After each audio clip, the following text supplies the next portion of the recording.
Hey everyone, welcome back to the Mixology Talk podcast. I'm Chris. And I'm Julia, and we're the folks behind abarabove.com.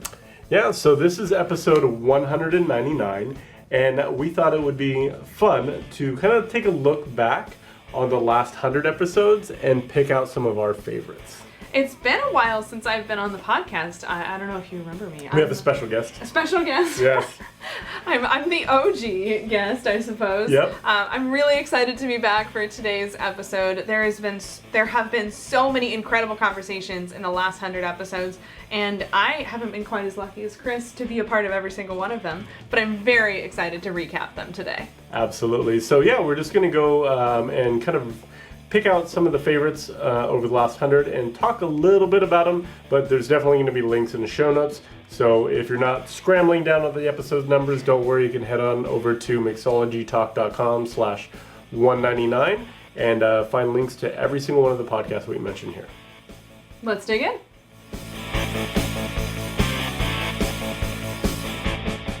So looking back at the last 100 episodes, it was pretty hard to choose only 10 favorites. There's a lot of good ones in there for sure. But we decided the easiest thing to do is to divide them into two categories. There's going to be some that are more technique focused. They're really focused around like cocktail techniques, mixology, all that good stuff. And then another section, which we'll talk about a little bit later in the episode, and that was a little bit more about like the bar career, about business, things like that.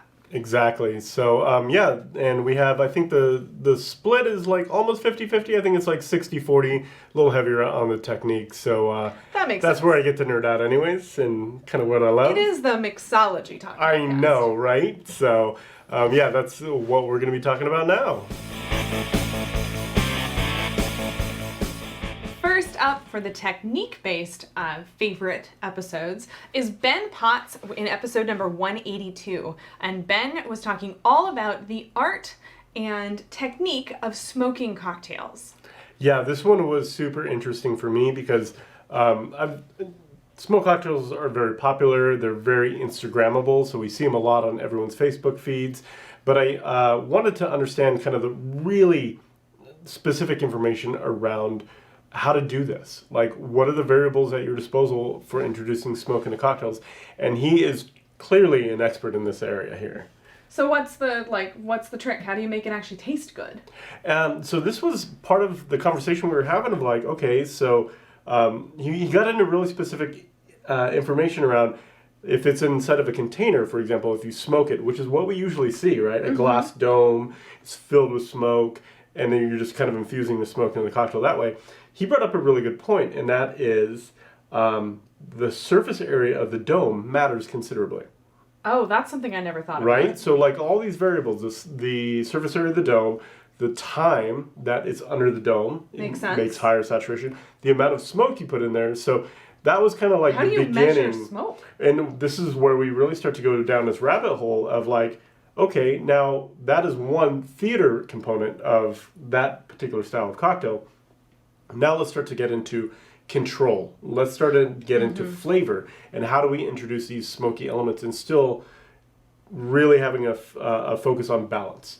So that's kind of where we did a deep dive on that, which was super fun. And I would imagine that would be so challenging because one of, I think, the marks of a truly craft cocktail program is the ability to replicate your recipe over and over and over again. And with something like smoke, like how do you do that? Right. So he kind of went down the rabbit hole and kind of really discussed that. And the way he did that was looking at all the ingredients that you have at your disposal and what is going to be the best technique for it. So it might make more sense to do like a smoke-infused simple syrup, for example. That'll be very consistent. Very consistent, very controllable. It's not at the whim of business. So if things get busy, all of a sudden you have 30 seconds longer in your smoke, and that throws the balance off the cocktail. It's very controllable, and you can put the extra work in before your guests walk in so that you can concentrate on getting these repeatable cocktails out. That makes a lot of sense. Yeah, and it was really interesting. Like he really brought a lot of intelligence into the technique and how it applies to a beverage program. It was really interesting. Smoke cocktails are so huge right now, so definitely if you're looking into that sort of thing or imagining someday looking into that sort of thing, check out episode number 182, and that's Chris's interview with Ben Potts, and it's all about smoked cocktails. And one last thing. Oh? It's even beyond wood. He goes into some pretty cool ingredients and stuff. So I highly recommend it. It's a great interview, and he is very knowledgeable. So definitely check out 182. Definitely. Number 2 on our list in absolutely no particular order is Lucas Huff. Now, Lucas and Chris met to talk all about one of my favorite topics in cocktails, and probably one of the hardest, if I had to guess, and that is food pairing. Pairing cocktails with food. That was episode number 161? 161, yeah. And Lucas was a really interesting guy, and we went down a rabbit hole, and unfortunately, we talked off camera as well after the podcast finished, and we went down another rabbit hole for another hour. I'm pretty sure the only reason you have this podcast is to nerd out with people. This is primarily the reason. You're not wrong. But it was a phenomenal interview. I think some of the takeaways for me was just how much goes into being good at creating food and cocktail pairings. It's not an easy skill to develop. And we kind of go down the rabbit hole of what the steps he had to get and really kind of master in order to be able to execute these. What would you say those skills are? So obviously cocktail creation is fundamental. You really have to understand that and know your ingredients, but also you have to be really good at understanding what creates a good pairing. So he, for example, is actually a sommelier. So that is kind of the brain work and the structure that he brings when he goes to creating cocktails of, all right, what would classically be a food and wine pairing, and how can I recreate that with a cocktail? So he brings all that. Not only that, but he really understands the components of food. That makes sense. Yeah, so you have to understand food, you have to understand wine or some structure about pairings, and you have to understand cocktails. And not only that, you have to be a master at techniques for creating cocktails. Yeah. Well, I think you need to really understand the technique to be able to develop the flavor you're aiming for. Right. Because if you don't get the acidity just right, it's not going to pair the way you expected. Right. And one of the things this is kind of how nerdy this particular podcast got, we started talking about timing of specific flavors in your cocktail. So if you imagine a wine pairing, you get that front of palate, mid palate, and finish, and it kind of lingers.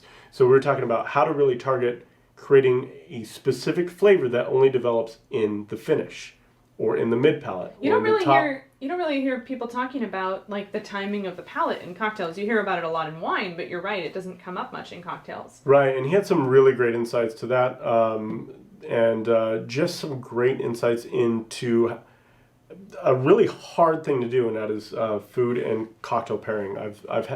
I have made a lot of terrible ones, and I have tasted a lot of terrible ones. It really, truly is a hard thing to master. It sure seems like it. Yeah. So if that's something you're interested in learning, definitely check out episode number 161. That was a really interesting interview, and definitely, I think it's both a combination of a great way to learn, but it's also, for me, I think it created an appreciation, like a real appreciation for those people who have that mastery of cocktails and food as well.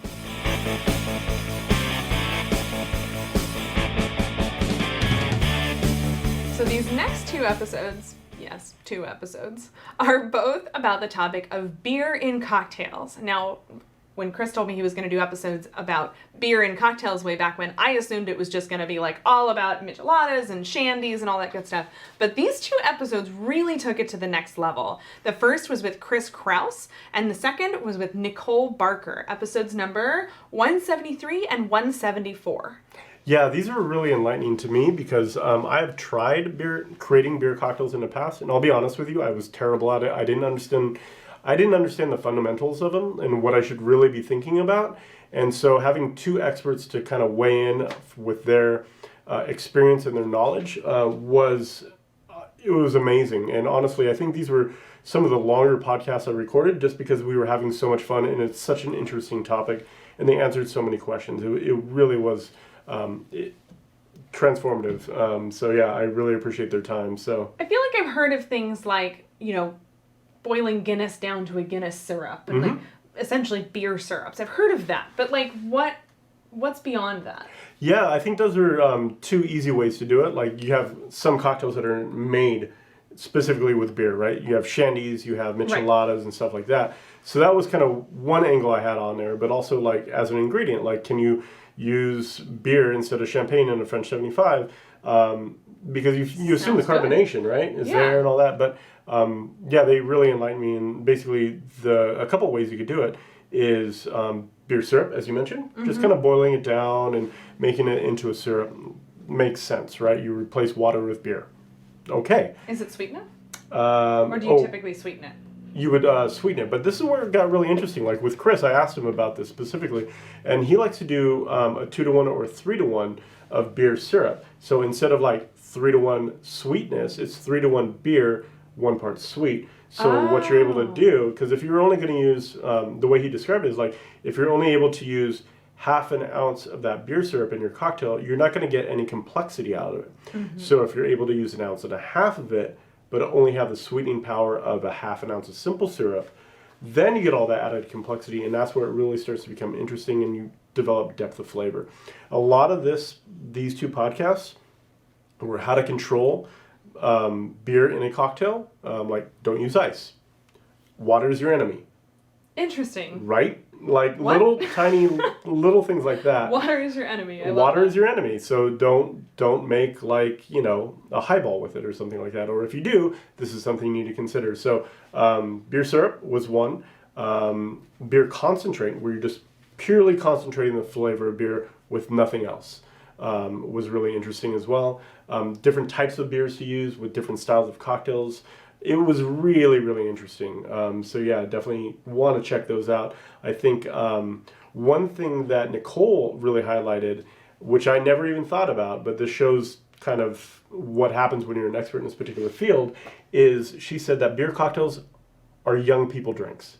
Really? Why would you say that? Because they're so kind of different and interesting, and young people understand beer.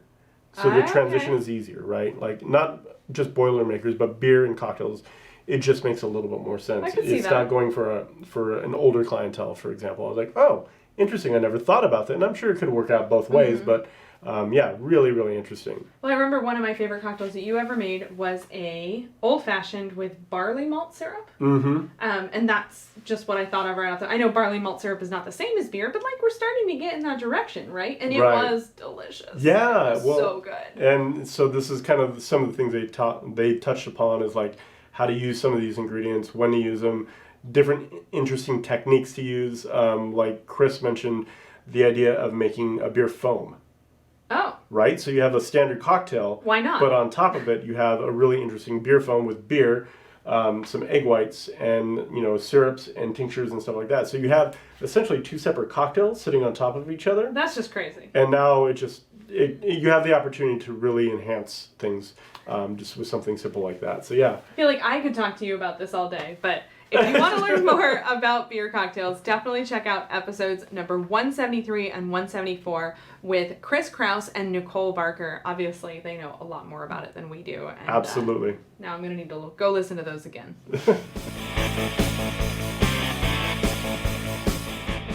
In early 2020, we did a feature on color in cocktails. And as a part of that, Chris interviewed Chef Amy in episode number 172, talking all about like how is it that you can get a particular color in cocktails. At the time we were focusing on the color red, but I think so much of the conversation went beyond that, right? It was incredible. So I've always said this, and I will stand by this. One of the things I always recommend is if you're having trouble with cocktails or flavor development, talk to a pastry chef. This is who she is. She's a pastry chef. So we go down this rabbit hole of color and flavor. It's just absolutely incredible.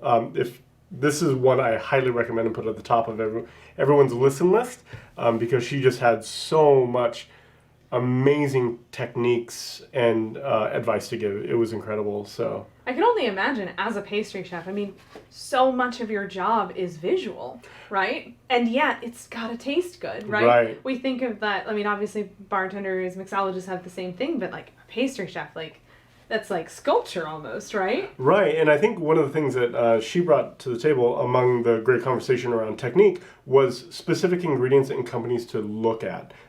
Things that are outside the norm for mixology, but I think that we could really learn a lot and start to really look at these companies in order to have some fun with the cocktails that we create by imparting really fun, vibrant colors that are natural through using dye pigments or cocoa powder oils and stuff like that. Like, it was really, really fascinating. So like true like colorants, things whose sole purpose is to change the color. Right. You never see that. Right, exactly. In fact, I feel like bright colored cocktails almost there's a stigma against it even. Right, exactly. So we all know kind of like, blue curacao and how neon that is and how terrible Midori it is. and- Right, exactly. yeah. So the focus of this episode was all about natural colors and some of the companies that she utilizes with her food program. And she brings a really interesting perspective because she was a pastry chef for a fine dining place, but she was also a corporate pastry chef for not Olive Garden, the Cheesecake Factory. Oh wow. So she's got a lot of different insights. So she can make a mean cheesecake. Right, exactly. And the biggest tip that I got from her, one of those little tiny kernels that I got from her, which was really interesting, is whenever you use or create a berry syrup, add a little bit of elderflower in there to enhance the bouquet, the aroma of it. Huh. And I was like, that's genius. So. Well, if there's one thing bartenders have, it's always elderflower, right? Right, exactly. So definitely check out 172 for sure. That's a good one. There are two reasons why this next guest is probably my favorite on this entire lineup. The first you will probably guess, as her name is Julia Momose, and the second reason is because I love non-alcoholic cocktails. This is one of my favorite movements to hit the mixology world because I love cocktails and I would like to have lots of them without worrying about getting too drunk. Yeah, this one was absolutely eye-opening. I remember running into Julia Momose at Tales of the Cocktail. She did the William Grant party there. She was like spearheading it. They had an entire non-alcoholic event, which I thought was amazing. I love that. And she did a talk afterwards. And she's just really, really intelligent and is eye-opening on her approach to non-alcoholic beverages. So it was really fascinating. And this was a while ago. I feel like with this sort of the pandemic and 2020, non-alcoholic cocktails have really taken on a life of their own, and I'm thrilled to see it. But this conversation was well before that. And so this was at a time when non-alcoholic really was the exception. In fact, I think she calls it spirit-free. There's a lot of different names out there. I think we've all sort of agreed that nobody likes the word mocktail. But what she does is she takes non-alcoholic cocktails from, Shirley Temple and Sickly Sweet virgin mojitos and turns it into a true craft cocktail experience that just happens to not have any alcohol in it. Yeah, and this one is really amazing from a technique perspective because she deep dives in, and she tells us exactly how she does it. Her approach on creating these spirit-free bases is really eye-opening. The ingredients that she used, her philosophy, her approach, it's all in this episode. So if you want to learn how to do this, she basically gives you the roadmap for how to execute some really fantastic non-alcoholic spirit-free drinks. And it's something you can apply to spirited drinks as well. So very technique-driven. Does she utilize, today's spectrum of non-alcoholic spirits, or does she kind of make her own? She creates her own. This was before there was any mainstream, I think Seedlip might have been the only one, but before the proliferation of spirit-free options. So she's creating these things from scratch. That's amazing. And she basically tells you how to do it. It's pretty cool. So if you don't have those spirit-free spirits in-house, this might be a great episode to listen to so you can make your own. Right. That's Julia Momose, and that's episode number 137.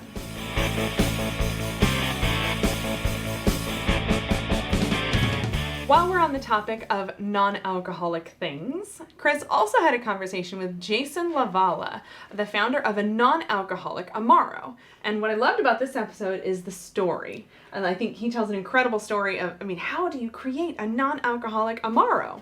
Yeah, it was really interesting. And he's just a nice guy. He's really fun, very energetic. And a great person to talk about non-alcoholic Amaro because it's kind of obscure. Like, Amaro on its own is kind of obscure, and well, outside of the craft cocktail world anyways, but to have somebody who's so focused on creating a non-alcoholic version of it just was really super interesting. And it's funny because his approach was, I'm going to make an Amaro.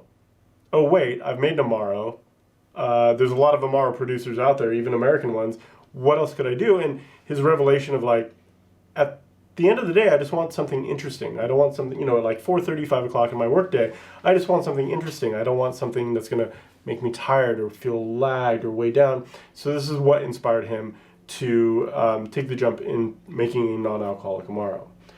But there's a lot of technique in here because he walks through the beginning of his company where he was focused on making an alcoholic Amaro, and he did what we did in the past of making a flavor library in his pantry. There's a bunch of 2-ounce little bottles of different flavors. We still have those around here that somewhere. we do, but then he used those to blend. So he brought a lot of insight into making a flavor library, how to utilize it, how to, you know, make an Amaro basically by doing that, and how to apply that to non-alcoholic as well. It was a really fun interview for sure. That sounds fascinating. I love it. So if you're interested in, again, non-alcoholic cocktails, or even just learning about flavor libraries and blending and all that good stuff, then go ahead and listen in to episode number 176 and the interview with Jason Valla. So that's it for the technique-focused episodes. Now let's switch gears and talk a little bit more about business and bar careers and that side of things. This first episode in this section is a little bit of a time capsule. Early on in the pandemic in 2020, Chris had a phone call with Elford, somebody who was running the takeout cocktail program at Navy Strength Bar. This is episode number 175. I think this one is both fascinating, obviously, to learn about takeout cocktails, but also just to hear a little bit about what life was like at that time when nobody really knew what was happening. Yeah, this was right in the beginning. I think this was like March of 2020. So this is right when we just got the first glimpse of this as kind of a country and how it was going to impact us. But I think what the takeaways from this particular podcast were was not only the flexibility it takes to become a bar owner and a small business owner, but I think it also really highlighted the approach that he took to create a really fantastic guest experience under unusual circumstances. So that was kind of the big takeaway for me, and his approach on like, okay, this is the experience I want to give my guest when they're at my bar. How do we replicate that in a to-go setting while still making good business sense? So it was this big kind of toss-up, and you know, regulations and law at that time were really spotty. So it's balancing a lot of different things and kind of gives you an insight on what it takes to be a bar owner. So, yeah, definitely. It was interesting, yeah, for sure. A really fascinating conversation for sure. And that was episode number 175 with Elford. Next up is probably one of the top 5 most famous people we've had on the podcast, and probably the number 1 best storyteller, if I had to guess. And that is Beachbum Barry, episode number 178. This is definitely top 5 for me. I mean, just looking back at all the podcasts we had, and this isn't really like business and like finances or career or anything like that.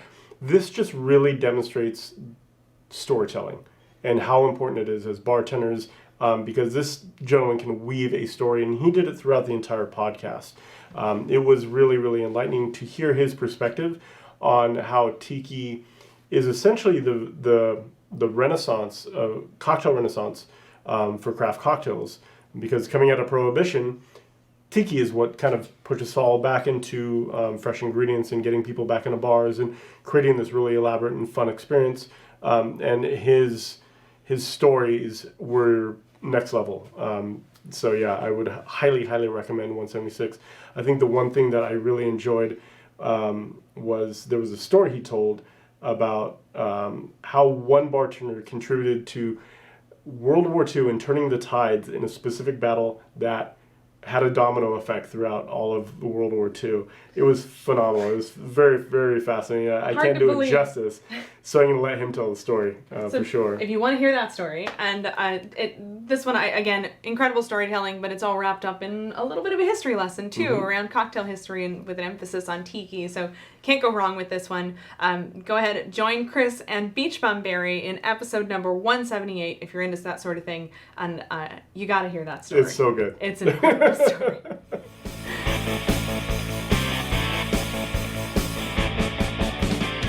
The second to last episode on this list, again, in no particular order, is Chris's conversation with Jennifer Colliau, the founder of Small Hand Foods. This was episode number 120. Yeah, and this particular episode was one of my favorite interviews just because, first of all, I have nothing but mad respect for her. She's amazing in business, in creative spaces, in running bar programs, and running like businesses in general. So this was one, I think this is still the longest episode I've recorded, and I think we trimmed it down a lot because I think our conversation almost lasted 2 hours. So the episode is not 2 hours long. Yeah. But still, there's so much good stuff in there. Right, exactly. And the focus of this, I think we did a series on bartender to entrepreneur, and she is one of the people that we highlighted. And she kind of talks us through the evolution and what it took for her to go from I'm a bartender, now I'm dabbling, and now I have a business. How do I grow my business? She still bartends and owns bars. Like, the evolution all the way through this was a really interesting story. And just kind of the different demands and different hats that you have to wear as a business owner was really fantastic. And frankly, I love this brand. Small Hand Foods does an amazing job, and sometimes it's just great to hear the story of the person who founded it. Yeah, and there's a lot of there's a lot of very technique-driven stuff in here too. So if you're looking at creating syrups, this is a good episode to listen to as well because she gives some pretty specific information, things I never thought about. So highly recommend that. We also talk a little bit about costing in business and restaurant business philosophy and design elements and woodworking. Like we talk about it all. Everything. Right. So I loved it. I hope you guys too. But it is episode number 120 of the Mixology Talk podcast. Our very last episode, but certainly not the least, is with David Sangwell. This is episode number 124. And if I'm not mistaken, this wasn't actually the first time he'd been on our podcast. No, this was the second time. And this is how much I love the guy. I was going to throw a little something out there because I know he listens to our podcast and say that we can't say we saved the best for last. Because this is in no particular order, but it is a really, really good one, especially it's a pretty good one. Yeah, from a career building perspective. This is something that we went down this rabbit hole and just had a lot of fun. I think this is the second longest podcast I recorded. I'm sensing a theme here. Right. Quantity over quality? No. But no, definitely very, very good insights. And he takes us on a journey of bartender to multi-site operator and every step along the way. And not only that, but the skills you need to develop and the things you really need to be thinking about for the long term. Not just in your role now, but if you want to end up there, what do you need to start thinking about while you're still in the role that you have now? So it was really, really insightful. I love that. And I think if you are a bartender and you do look forward in your career and see this kind of a growth or you see this path, this is a fantastic episode to just kind of give you some stepping stones. You know, this is what you need to learn at this stage. This is what you need to know before you get to the next stage. All of these sorts of things. It's kind of like a roadmap for your career. So that's why I would say this is a phenomenal stop for your podcast playlist for sure, especially if you're a bartender looking to grow your career, or maybe even if you're not sure you want to grow your career and you want to just learn more about what it's like and what's coming. This is a really good one to listen to as well. Yeah, and he just is a wealth of knowledge, and he gives so much great information here. I really do think that this is a fantastic episode, one of my favorites for sure, and he breaks a lot of stuff down, even using technology. When is it appropriate to start leaning into technology versus, personal and leadership development? It's definitely one of my favorites. So David, thank you very much. Hope you're still listening. But yeah, episode number 124, and listen to David Sangwell talk about the progression of a bartender.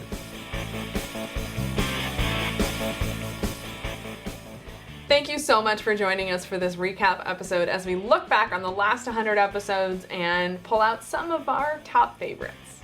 Yeah, definitely. There's been a lot, and not to diminish any of the other episodes. In my opinion, they're all great. But these were definitely some of the highlights for me personally. So yeah, you can definitely check out all the links to all these podcasts that we mentioned in the show notes over at Mixology Talk/199. And yeah, we'll have some more, I guess, exciting one for 200. There is something exciting coming for episode 200, so definitely stay tuned for that. But until then, definitely do check out those show notes, and we'll see you for the next 100 episodes. Yeah. Cheers, everyone. Cheers. Ah! What are we doing? Look at those nostrils! Is that better? I think it's better. I don't Is that know. better? You tell me. Is I that think it's better? That's better. I'm We're touching your recording. butt. Oops. So looking... We're sorry. I didn't realize. Are you ready? I'm ready. Oh, I'm just sitting here being casual. I don't know what's going on. I'm crazy.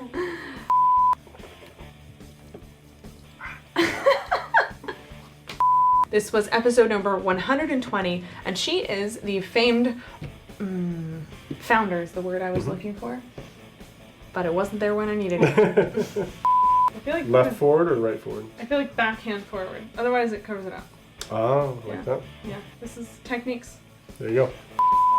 This is episode number 199 of the Mixology Talk podcast. That didn't work.